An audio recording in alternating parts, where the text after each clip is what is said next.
మనకు ఆకలేసినా మనమే వంట చేయాలి, మనకు ఆకలి వేయకపోయినా మనమే వంట చేయాలి, మనకి ఒంట్లో బాగున్నా మనమే వంట చేయాలి, మనకి ఒంట్లో బాగలేకపోయినా మనమే వంట చేయాలి, ఎక్కడైనా విందుకు వెళ్ళినా మనమే వంట చేయాలి, విందుకు పోకపోయినా మనమే వంట చేయాలి, పండగలు ఫంక్షన్లు వచ్చినా మనమే వంట చేయాలి, పండగలు ఫంక్షన్లు లేకపోయినా మనమే వంట చేయాలి, ఎవరన్నా మన ఇంటికి వచ్చినా మనమే వంట చేయాలి, మనం వాళ్ళ ఇంటికి వెళ్ళినా మనమే వంట చేయాలి. అంతెందుకు సావాలి అని డిసైడ్ అయినా కూడా వంట చేసేసి సావాలన్నమాట. లేకపోతే సచ్చాక కూడా నిమ్మతుండదు కదా, బిడ్డలేం తిన్నారో, వాళ్ళేం చేశారో, వీళ్ళేం చేశారో అనేసి అక్కడ కూడా నిమ్మతుండదు అన్నమాట.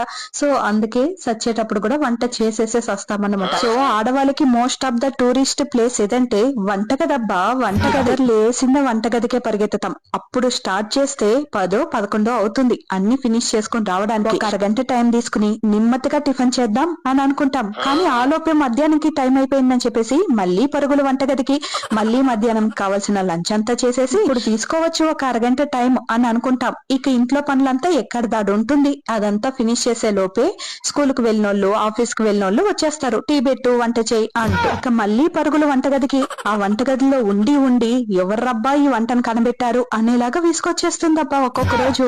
ఏం చేయలేం కదా, వంట చేయడం మాత్రం తప్పదు మాకు.